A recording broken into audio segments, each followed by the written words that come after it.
There's one that we heard in Slidell from a woman who said that her son and his girlfriend had been trying to have a baby for multiple years, Mhm. and she had miscarried several times. And then she developed the same condition where previously she had been able to get a DNC in both cases, and she wasn't able to get one. And she ended up being sent home to basically, pass it by herself. And it was just such a terrifying experience, especially after having had the procedure before, to be told, Yeah. we're not going to do that for you this time. It was very scary and painful. And even though they had been willing to try again after several miscarriages, after that experience, they put their plans to start a family on hold.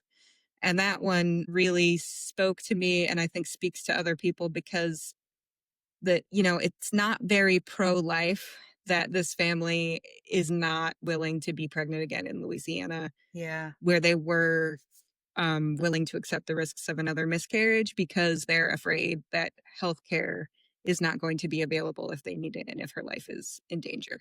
Mhm. And it's traumatizing for both of them, and it's traumatizing for the mother, and now the fact that they're putting their plans to have a child on hold is like heartbreaking. And so I think that is really compelling to people who kind of are pro-life, pro-family, because it's like, well, this is a family who wants to have a child. They want to do what you want them to do, and they, can't do it, or they don't feel safe doing it.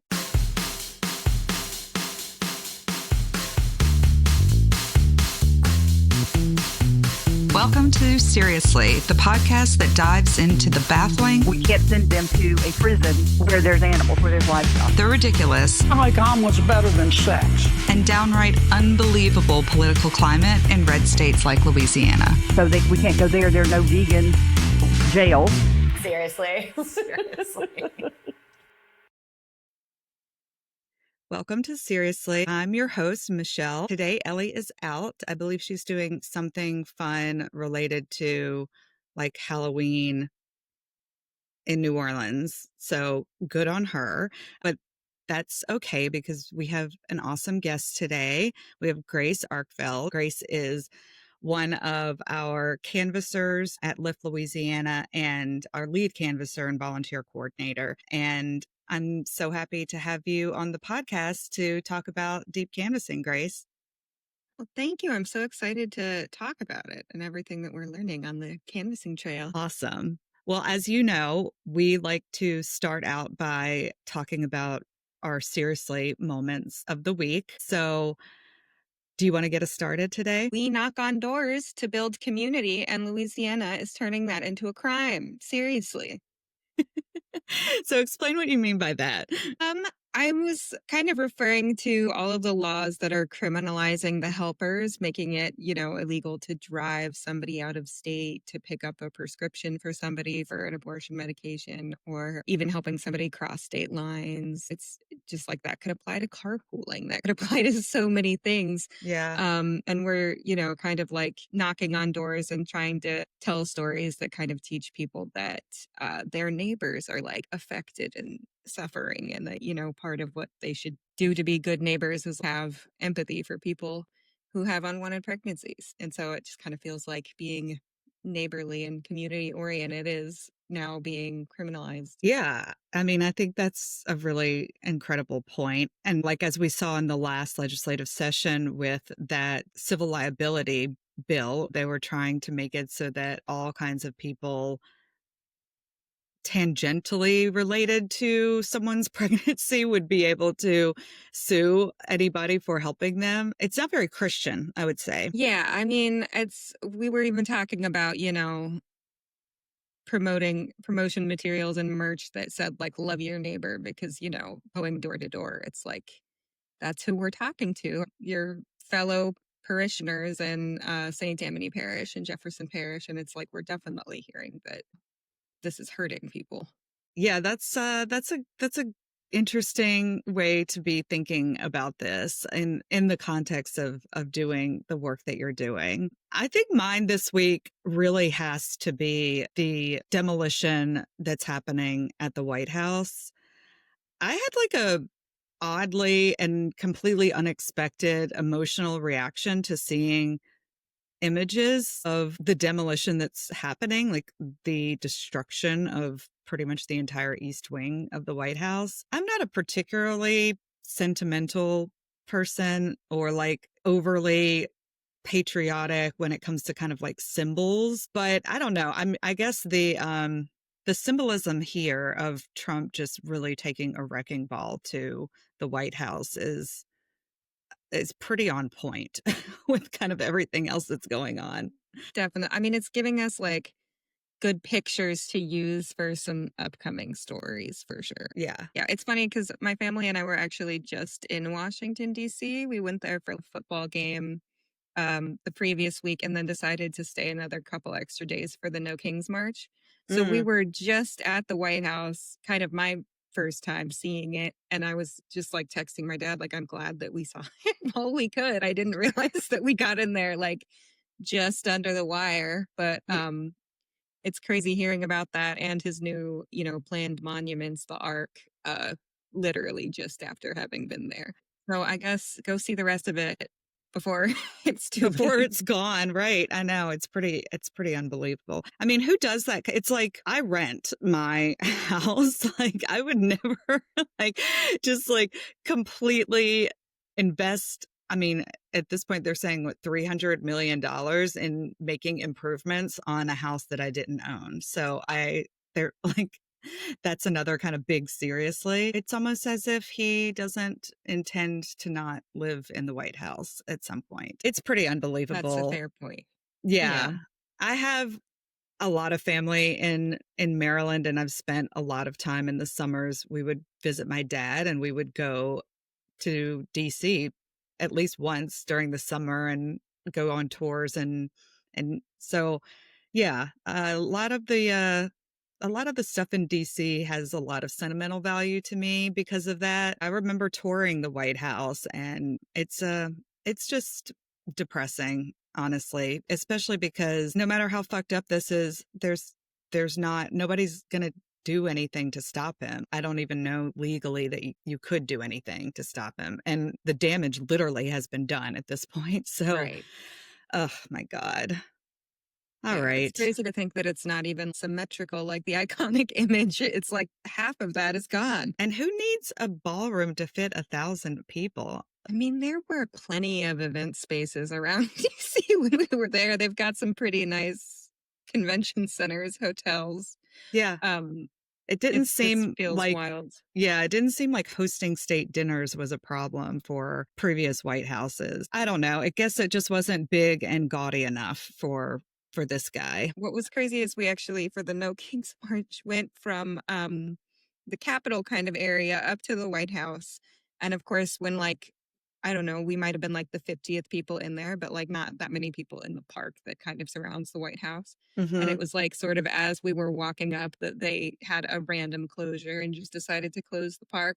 Oh, And okay. I was kind of wanting to comply, I guess, just instinctually with the intimidating Secret Service. But my dad was kind of hanging back to be the last person there and kind of went over and asked them, like, so what are we closing the park for and all this? And I was like, Dad, please don't be like the last person. And then he said something on the way when we were leaving that was like, I'm actually kind of okay at my age with getting knocked over the head with a baton or something. And I was like, I'm not okay with that. I'm not That's okay right. with being tasked with getting you out of here if that. Yeah, that's a really good point. That's hilarious. Yeah, it's funny. I talked to my dad about the destruction at the White House too, and he's just beside himself. He's becoming more and more like left wing, like we have to we have to do something, you know. Um this is not what he at this point in his life in his mid 70s thought that the country was going to be like.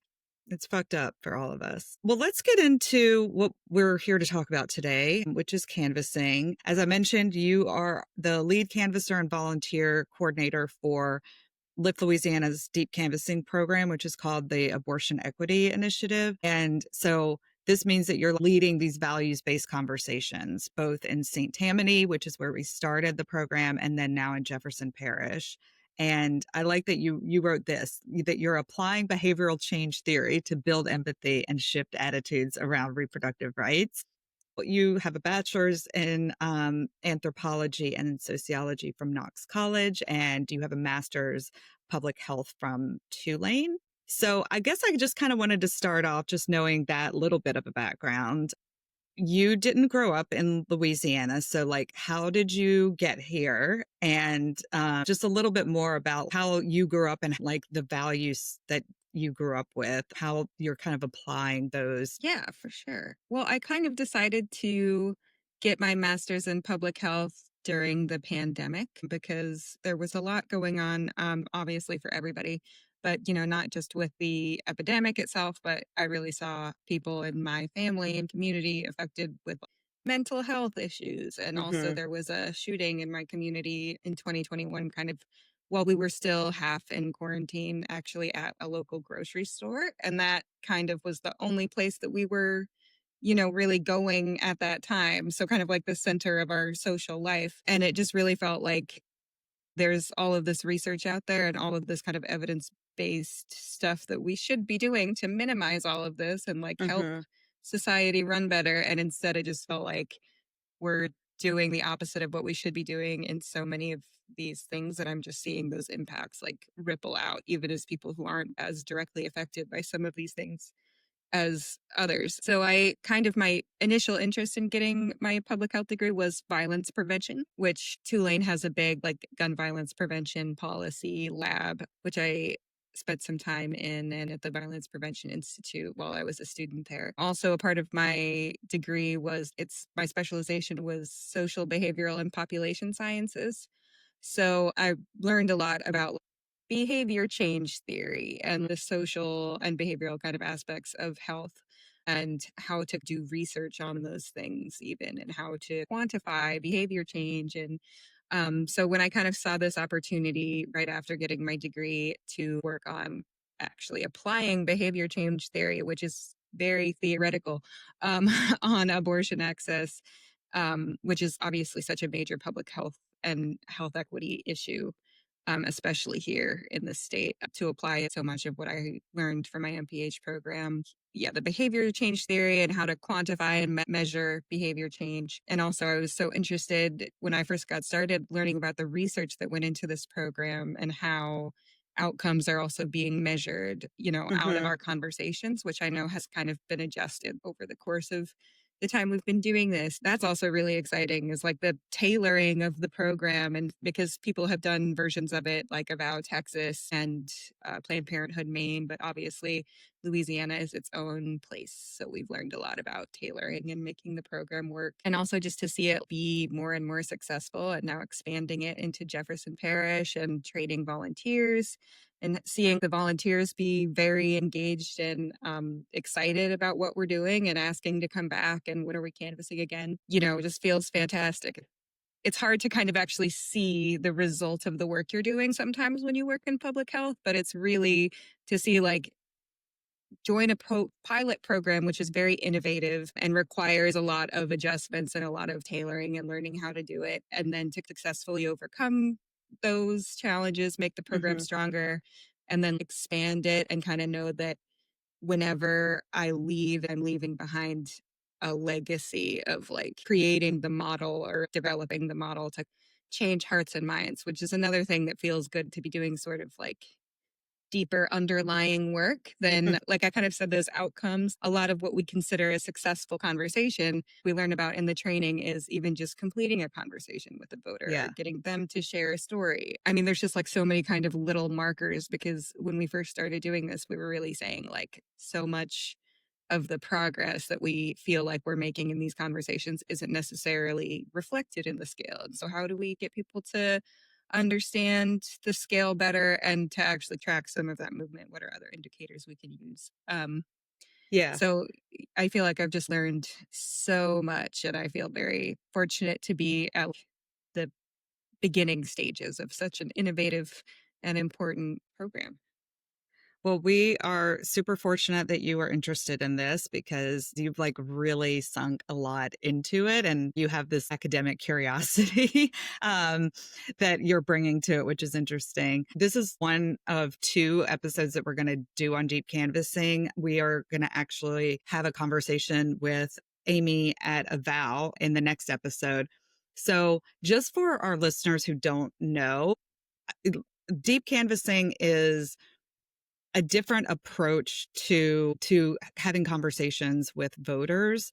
We don't really have an electoral goal in the canvassing, and the conversations are to connect with people on a deeper and more meaningful set of values around an issue. And that work was really pioneered by folks working on LGBTQIA rights in California, and it has been implemented for a bunch of different kinds of issue areas.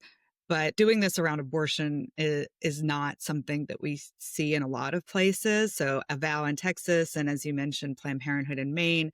And we learned a lot from them in building this program, which was awesome. But I think that what would be helpful, Grace, is for you to just sort of talk about like what a conversation looks like from kind of start to finish. Yeah. So we always approach the door kind of in pairs, and oftentimes it'll be one canvasser with the iPad navigating and one with the clipboard who's kind of starts the conversation. But we often, somebody else will jump in if they have a more relevant story, or sometimes with voters who need a little bit more convincing, we'll both tell stories or we'll both tell multiple stories. And as we tease out different biases that are coming up and stigmas. Yeah. So we approach the door and we confirm that it's the voter that we're looking for. Like we're curious how our neighbors honestly think and feel about abortion. We don't want to give anything away about what our stance is in that moment. So it's pretty vague. And then we just say on a scale of 0 to 10, where 0 means abortion should not be allowed in Louisiana and 10 means it should,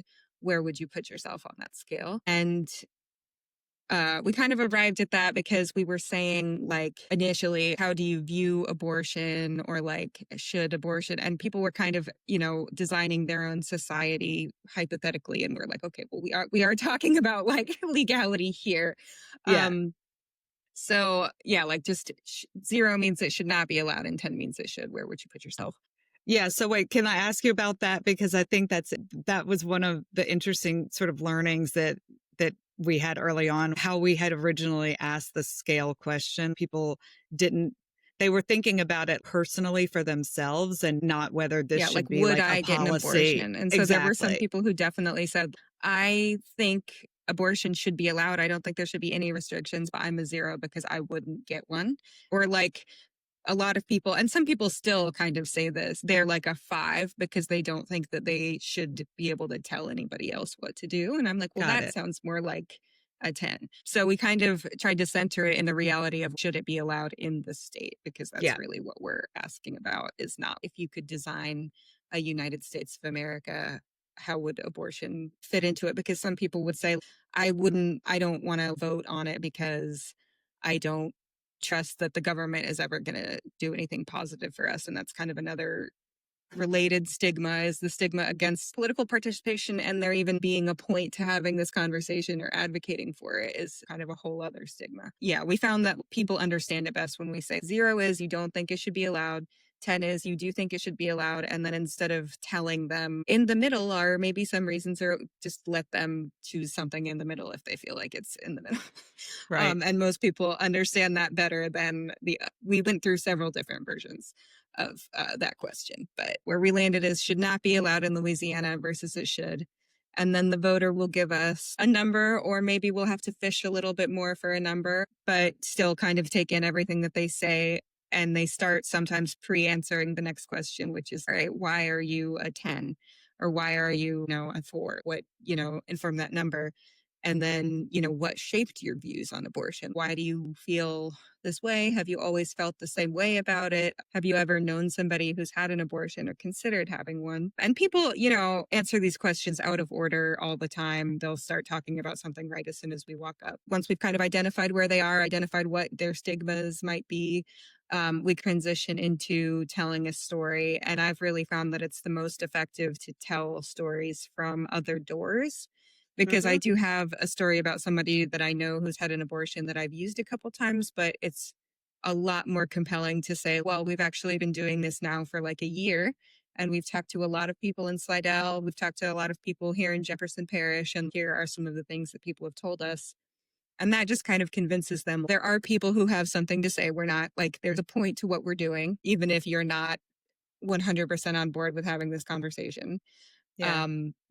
And that the law as it is impacting people in their community whose doors we've walked up to in just this exact same way. Mm-hmm.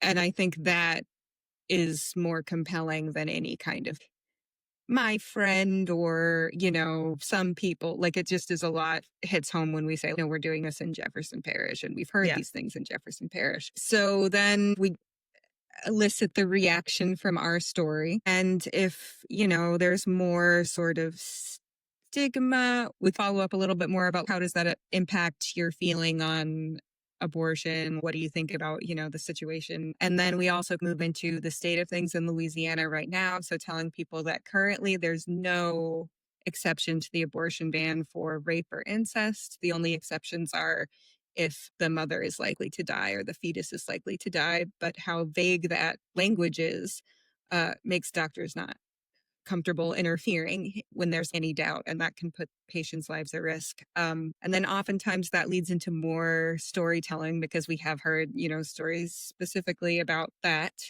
And sometimes that's something that people have reservations about, not really understanding the connection between a woman's life being put in danger and Mm-hmm. an abortion ban. And so to really kind of drive that home with some of the stories that we've heard from voters. Like the one that I usually go to is my most told story is one that we heard in Slidell from a woman who said that her son and his girlfriend had been trying to have a baby for multiple years.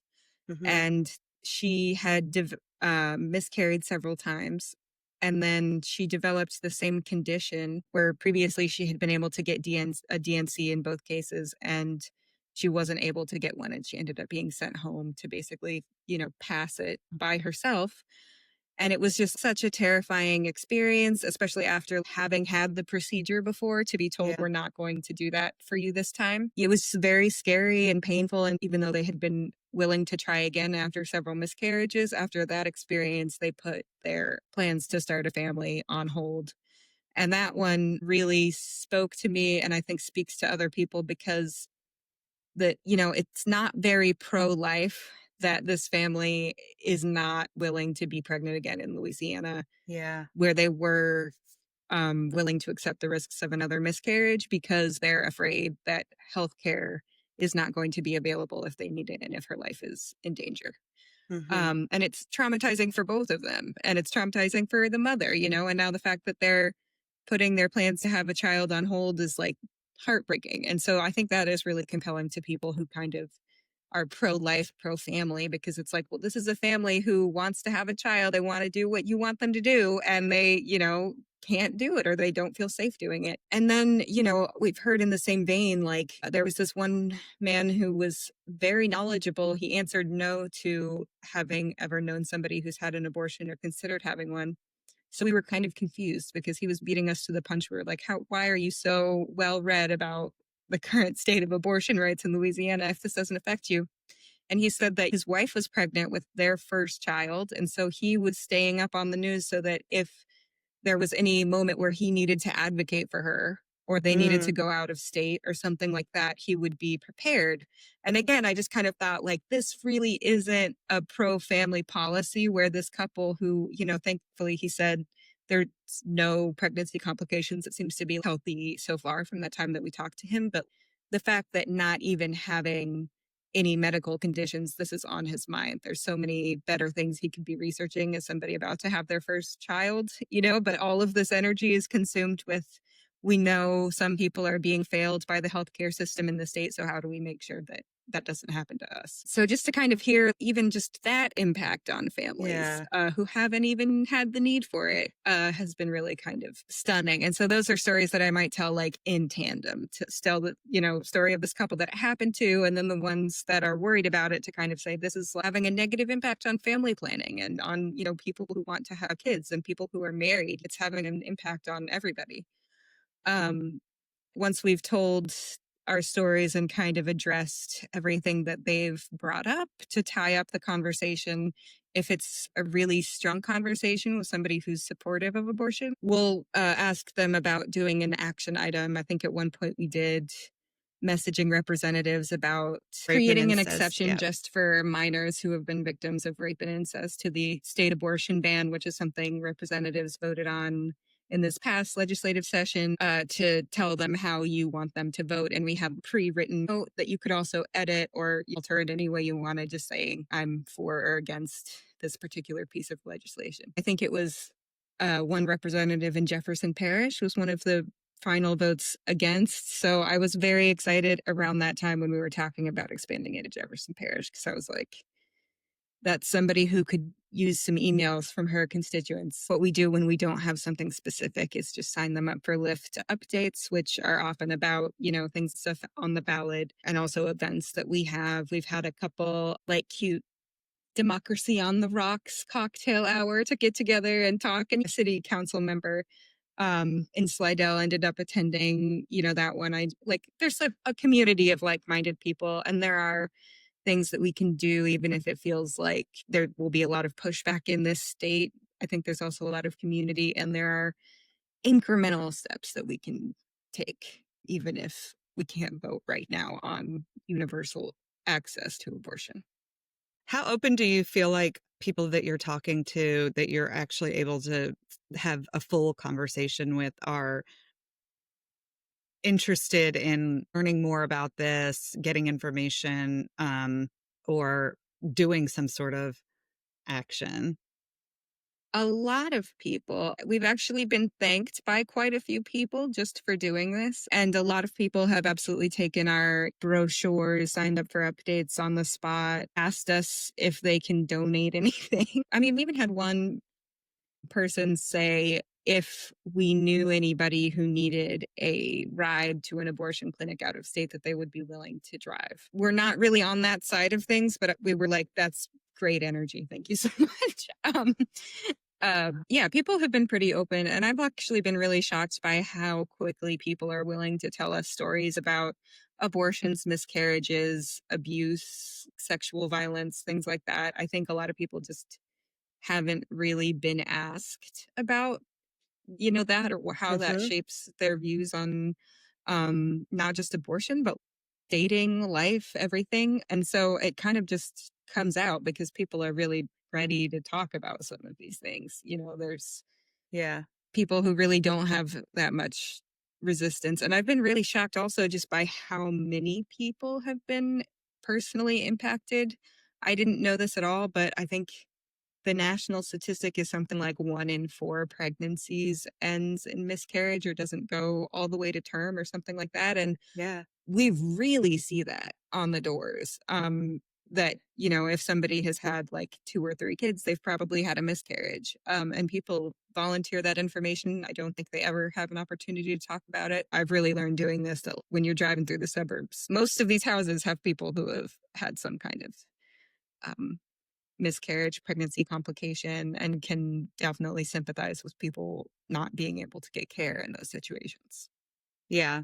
I think the willingness of people to share those kinds of personal stories with complete strangers at their doors is something that has been quite surprising to me. I was looking at our numbers, because we track these conversations, and about 18% of the people that we're talking to are sharing a story with the canvasser, related to pregnancy or abortion. That's pretty incredible to me. That's a pretty high number. And we've talked to like 406 people. At this point, half of those the canvassers have rated as really strong conversations, where maybe someone didn't move on that scale that you were talking about dramatically, but just based on the values that were shared and the issues raised in the conversation and the way that people were thinking about this issue, either at the beginning of the conversation or at the end of the conversation. I think that's how y'all have really kind of approached evaluating the strength of the conversation, because that scale doesn't, as you were saying, doesn't always really capture exactly where people are. So I think that's also pretty interesting. I wanted to ask you about stigma, because one of the things that is really useful about the approach of deep canvassing is addressing stigma and addressing misinformation that people have, because most people are not following these issues very closely. Even if it's something that they do personally care about, it's not necessarily something that they're doing a bunch of research on, or they're involved with organizations that are working on these kinds of issues. What are some of the most common things that you hear from people, stigmas, both stigmas that you hear from people that are not supportive of abortion access, and from people who are, but also have the, carry some of those same stigmas? Yeah, I mean, I'd say the most common anti-abortion stigma is probably just the sexual irresponsibility stigma, and people using abortion as birth control is pretty Hmm. common, which, you know, we just sort of reframe as, well, for one thing, sexual education is limited in the state. And also, even if you are using protection, we've got stories about people who were using protection, and in fact most people were, during the month that they became pregnant, who received an abortion. But that stuff isn't 100%. And also, we have to think about the shared responsibility element of it, where all of the responsibility for birth control falls on women, and then to ultimately keep or terminate a pregnancy is also another huge responsibility on women. And then also just sort of this idea that it's something that people casually do without really reflecting, without care. It's an easy decision.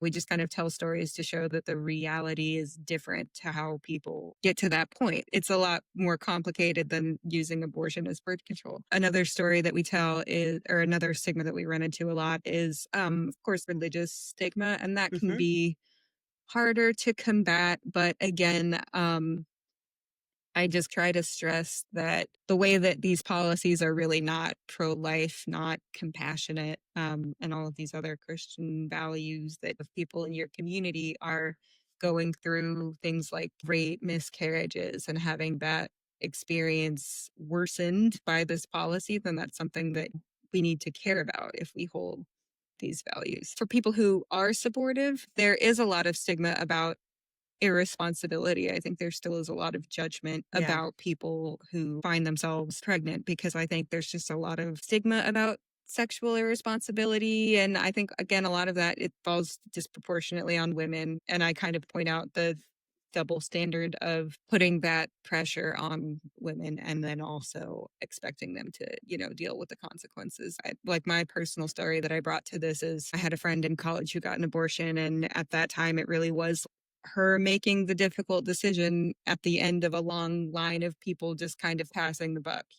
Hmm. Um, and so to stigmatize just the one kind of final decision made when there's so many other things like leading into it, it's just a very limited perspective. But I Hmm. think people who are supportive are almost, I mean, they're very willing to take in a new piece of information to make them even stronger on the side that they're already on. But there's also a lot of, I think, class stigma also about the type of people who get abortions, racist stigma about the types of people who get abortions. And I think another common stigma in support of abortion is that some people shouldn't be having kids anyway. So, like, we should make sure that they can have an abortion because we don't want, certain people having kids, and that certain people being irresponsible, people of color, lower economic status, and, to get those people to understand that it's really about like personal agency. So it's not Right. to say that anyone has to get an abortion, or that one group of people like really should get an abortion, or to like judge people who would find themselves unexpectedly pregnant and choose to keep the baby or bring the pregnancy to term. It's about personal choice, and how everything really is better when we're not forcing people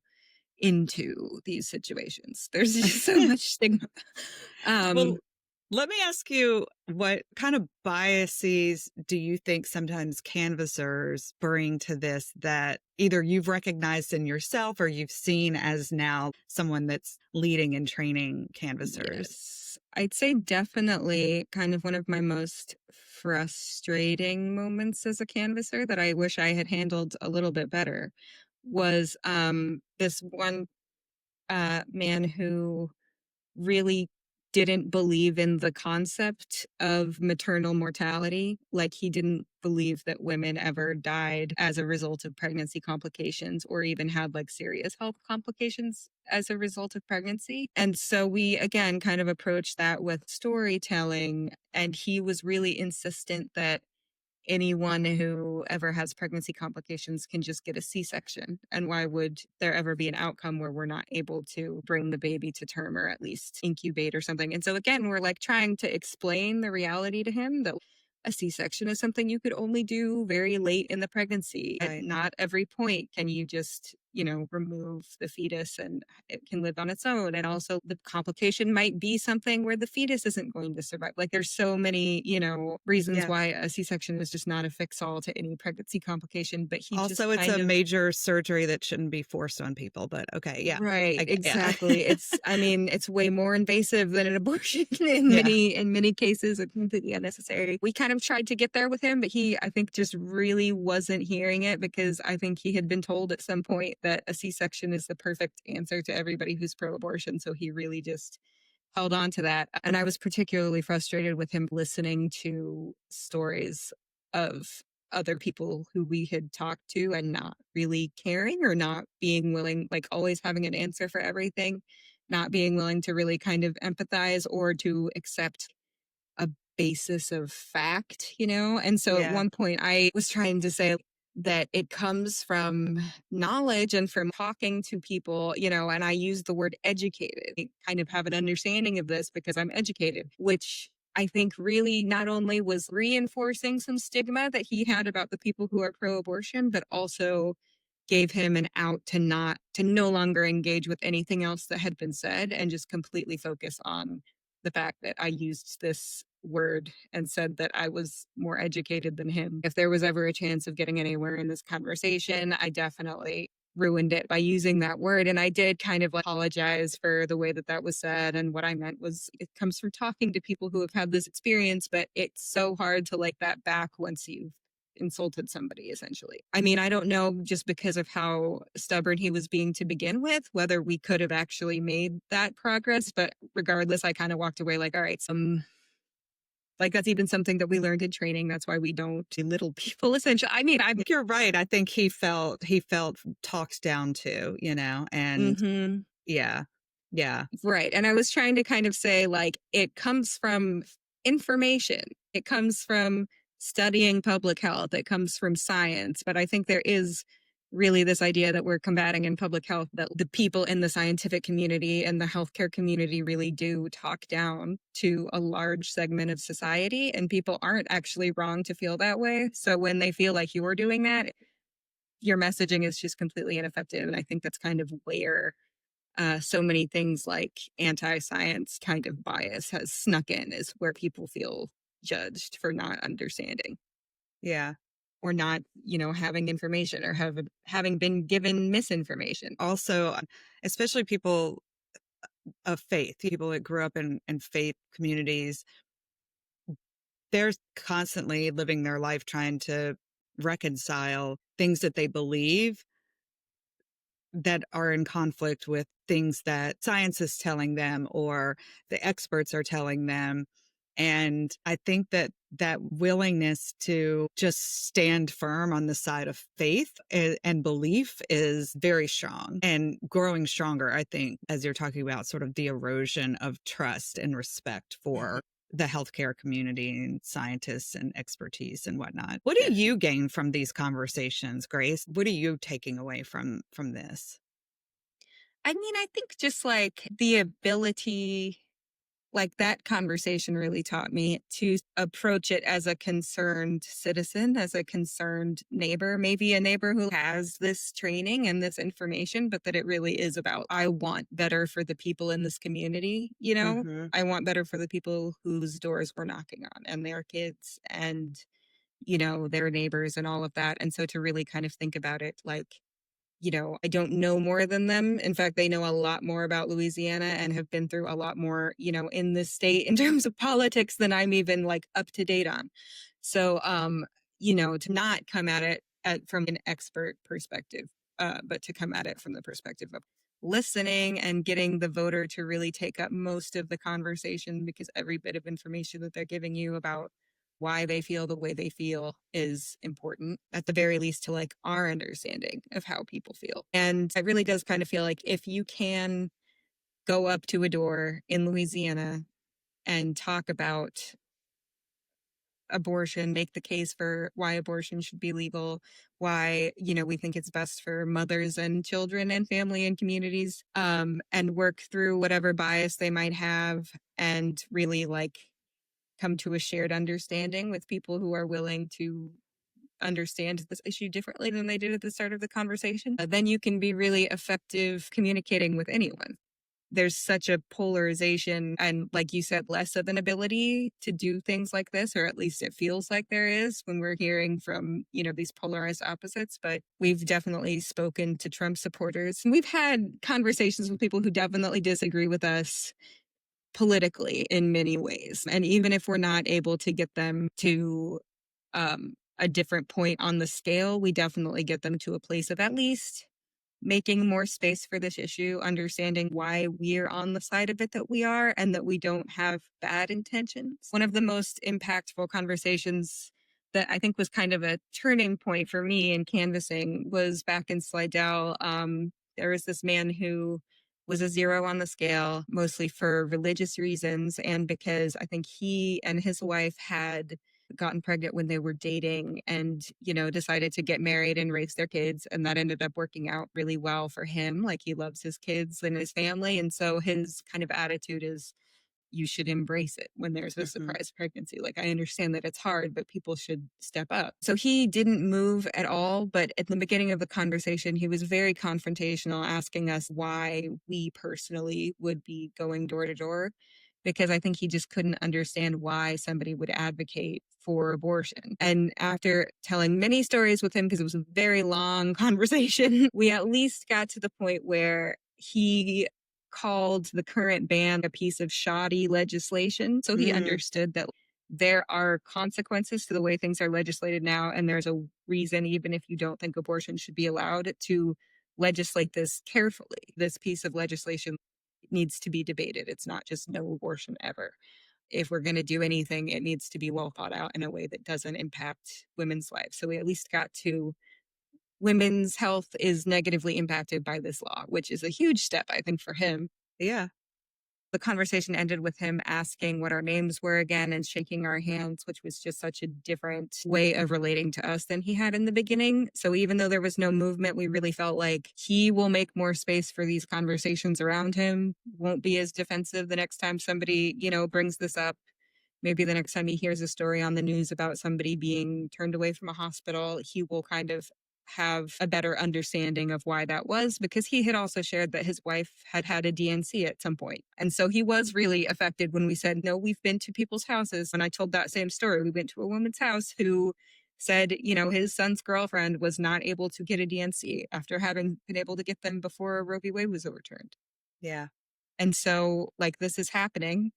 And if you can imagine your wife being in that situation, like, it's absolutely, terrible and not pro-life. That's the type of movement that is just kind of like not necessarily captured, Yeah. but difficult to capture numerically.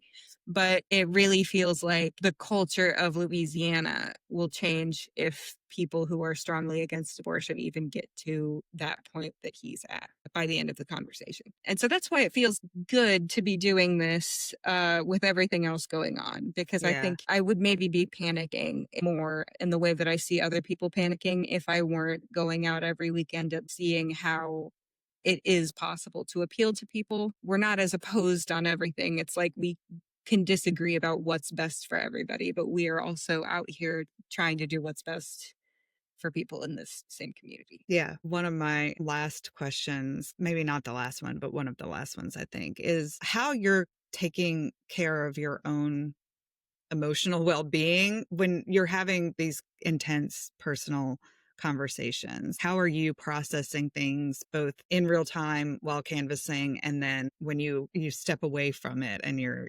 home and reflecting? Yeah, I think the canvassing team is really strong. And we do, debriefs after every day of canvassing.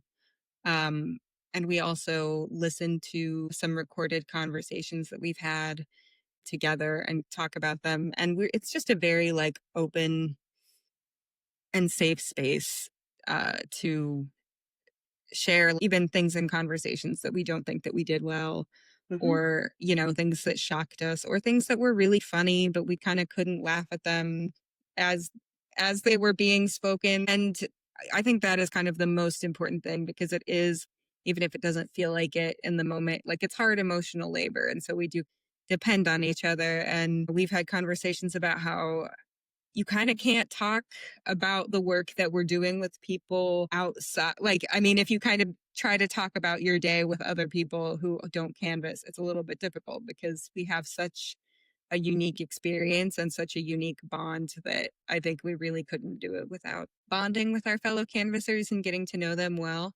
Yeah. And also Jennifer, when we used her house as a home base, she has 3 dogs. So they were definitely a part of that social Emotional support at the support. Yeah. debrief. It's okay because that guy was a little rude, but there's like 3 puppies at Jennifer's house that we're going to see in half an hour. So I'll hold on until then. And then just kind of tell Jennifer about it, petting the little Right. red dog.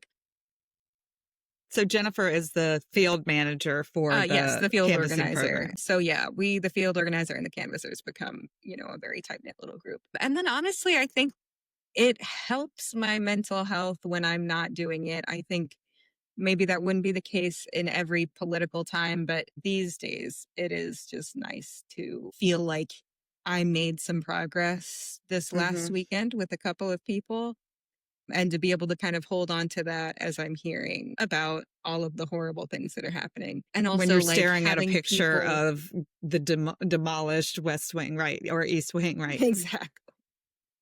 And also just hearing the people who have been grateful to see us doing it, whether they've shared stories or not. People have thanked us for doing this and thanked us for letting them share their story. And so I think just to know that you're helping, advocating for people who need it right in this moment when it's really needed actually does help you get by in the long run. But it does, like on Mondays, I go home and I'm like, it's very difficult to talk to people, including on the phone and after a full weekend of canvassing. Yeah. But it's just being honest about where you're at so that you don't get into those moments where you kind of say something that you don't mean, or are a little too short or impatient with the voter, and really relying on other canvassers a lot Mhm. to support you and help you work through whatever you're feeling.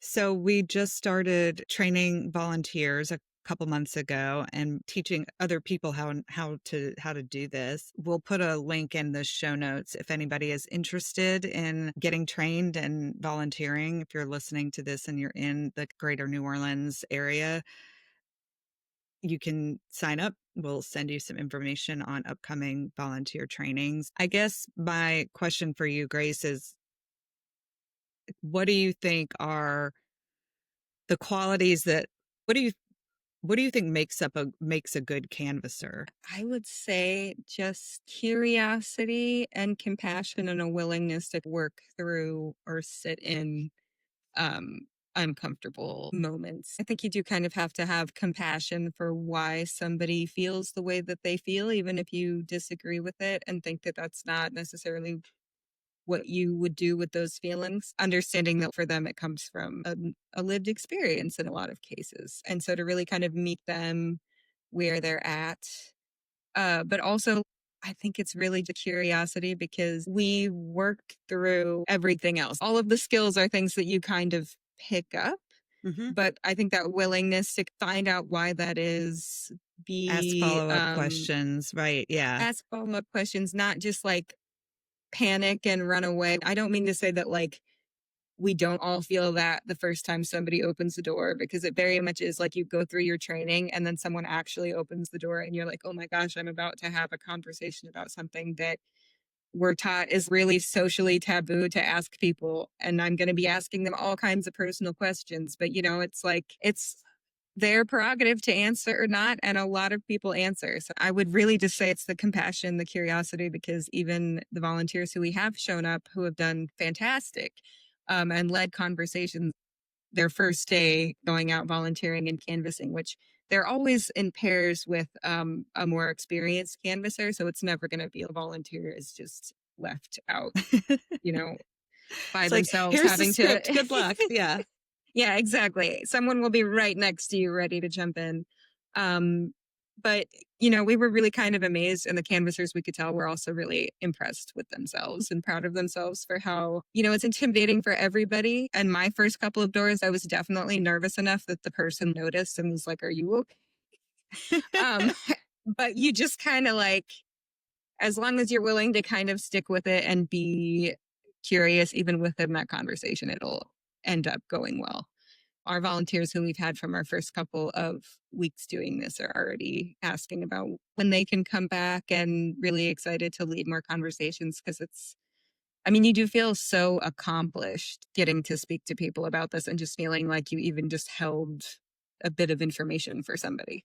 Yeah, that's awesome. Is there anything else that you wanna say about this work that we haven't already talked about? A lot of what we're doing is not having the entire conversation right there in that moment, because I know that feels very intimidating, like for new prospective volunteers. It really is to plant a seed or make some of that incremental change, which then turns into, like I said before, like that one guy that we canvassed might see another piece of information similar to what we were saying on the news, and now he can interpret that differently after what has been said. Right. And there have also been a couple moments where we talked to parents who said that one woman said, I talk to my daughter about this every time she comes home from college. And so we felt like really what we're doing is just like asking, well, what do you talk about when you guys have this conversation? And what are some areas that she's been able to convince you? And then kind of confirming some of that, like, yes, that's true. And here's a little bit more context and information and another Yeah. story about someone who's been through that.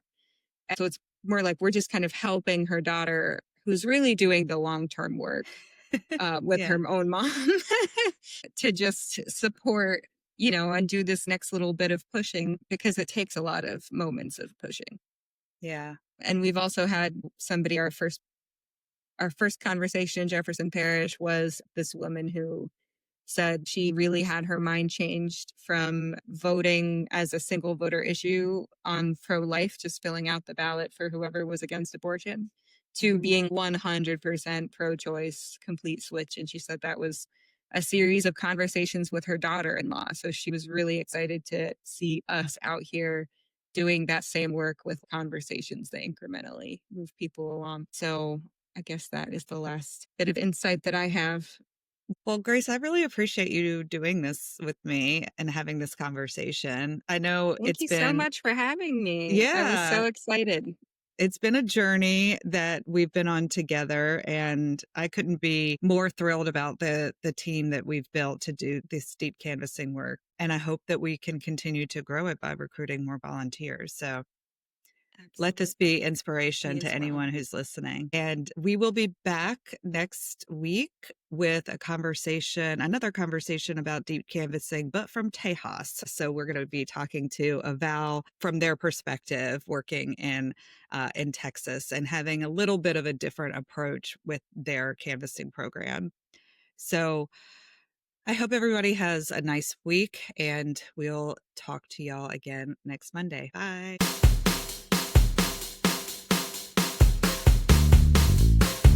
Seriously is presented by Lift Louisiana, a nonprofit organization advocating for reproductive health rights and justice.